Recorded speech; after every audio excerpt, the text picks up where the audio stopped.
Mark and Paulette here, the two travelers in Mexico, readjusting our seats because it is a warm, sunny day here in San Luis Potosí. It is, yeah, like, look at my eyes squinting. We got the sun right on us. Yeah. So we've talked about this subject before as parts of other videos, but today we are going to cover it solely as a video of its own. And we're going to talk about the steps that we took for moving to Mexico and the timeline for that. Now, in May of 2018, we visited Mexico. We stayed here for about 3 weeks. We visited 3 or 4 cities, and we didn't really pinpoint a city that we were going to stay in permanently at that point. However, we did pinpoint the fact that we were going to move to Mexico because we loved it. So after our vacation, we went back to the U.S. in California, started getting rid of a lot of our stuff. And even after doing that for a year and a half, we still couldn't get rid of all of our stuff because someone had difficulty. Was it a year and a half? It was a year and a half.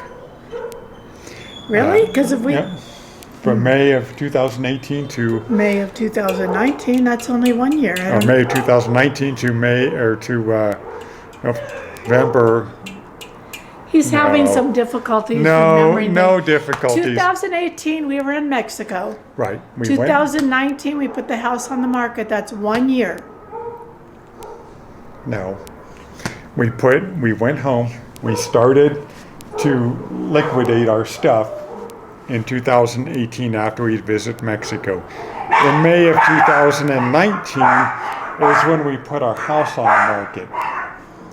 And that sold within... Still a year. That sold within like the first week. However, we still had not purged all of our stuff because someone had some difficulty giving up their stuff. Well, you know, when you're 60 years old, it's hard to give away a lot of stuff.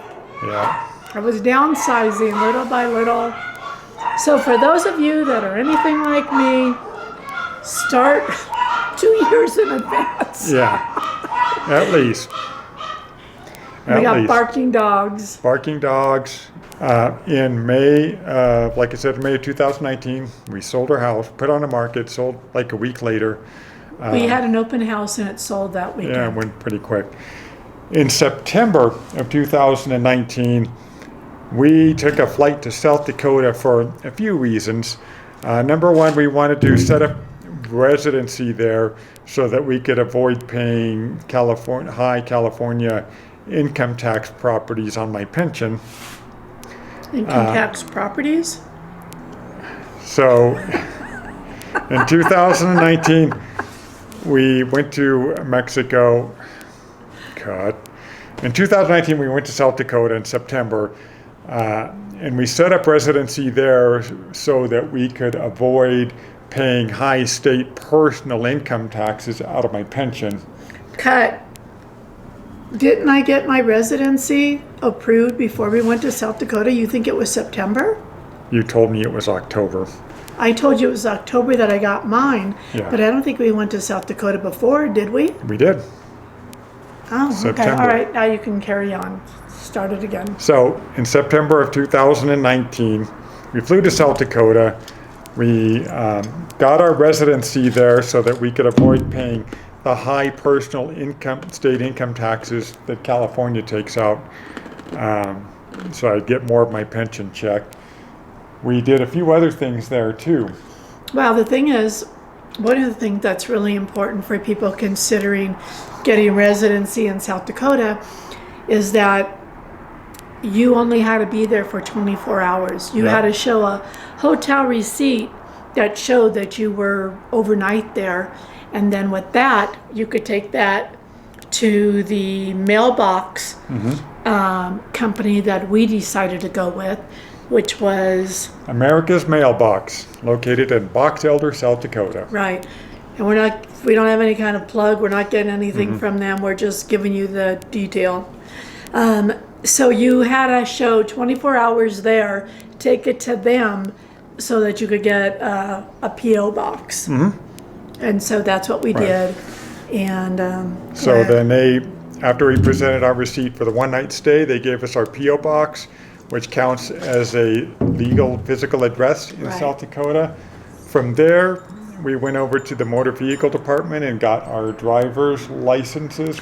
No appointment. Yeah. We were there for maybe 45 minutes. And that included Very filling, small little DMV office, Yeah. smallest I've ever seen. and that included filling out a questionnaire. We had to surrender our California driver's license at that Right. point. But And then we had to sign an affidavit. yeah, You have to sign an affidavit that says that when you're done doing your thing, that you will return to South Dakota. And so we signed that affidavit because we will return. It didn't say for how long, permanent, didn't say any of that. So Yeah. we'll meet that requirement. Yeah. Won't be a problem. yeah. And then from there, we went over to the Treasury Department where we, number one, changed the registration of our vehicle from California to South Dakota. And this is an important note, they did not see the vehicle. They didn't need to or want to see the vehicle.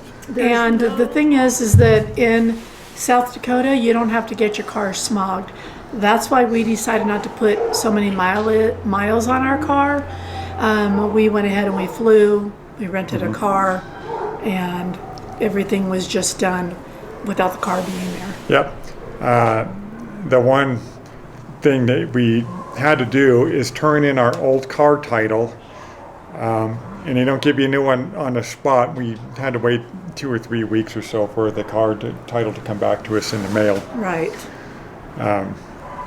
And so that was a little Disturbing. disturbing, yeah. It was tough, Yeah. because that's the only thing that you show is legal owner. And now it was out of your hands. Right. And now they were going to mail it to you. What could possibly go wrong? Yeah. I mean, you Yeah. always think about those Right. things. Thankfully, everything went smoothly. It did. They sent us our new title back pretty timely. The next thing we did in South Dakota is we got our car insured there. Right. And they did not care to see the car either. They didn't want to see the car. But we got our car insured there because it was just a fraction of the price there that it costs to insure it in California. And what is the other benefit? And the good thing about the insurance that we got in South Dakota is that for us, our car goes on suspension when we're here. If we drive back to the United States, we just notify them and tell them to put the car back on full coverage. So I never lose my coverage. It just goes on suspension.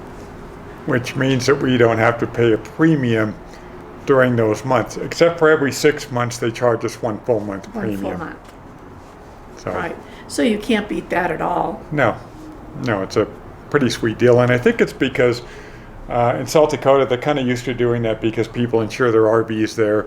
And their cars, a lot of times, like they Yeah. pull their cars, and if they're like stay at home for those 6 months, they don't Right. charge them. Right. It's the same deal with the RVers, so they're just used to doing that. We also opened a bank account in South Dakota.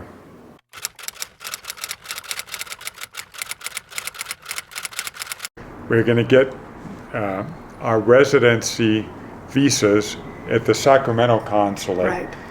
Right. So that was our next step. Right. So Paulette went there 3 times. I went there once. We tried different ways. Even though we had enough money in our bank account for both of us to qualify, they would only qualify one of us on a bank account. So we had Paulette qualify on that. And finally, on the 3rd time, she tells a story that they just got tired of seeing her and gave her the residency. Yeah, they wouldn't let us both do it together. Right. And each Mexican consulate, as we've said before, can make their own rules, can just deny you, can just turn you away. So just be aware of that. But there's nothing to stopping you from going to another consulate Right. and trying again. Right. So with Paulette's temporary residency in hand, on November 9th, I actually retired from my county job, and a couple days later, we started driving to Mexico. We stopped in Tucson, Arizona, where I was able to qualify for a residency as well. And then from there, we came on into Mexico, and it has been just 2.5 years of just nothing but a love affair with Mexico for us. Right.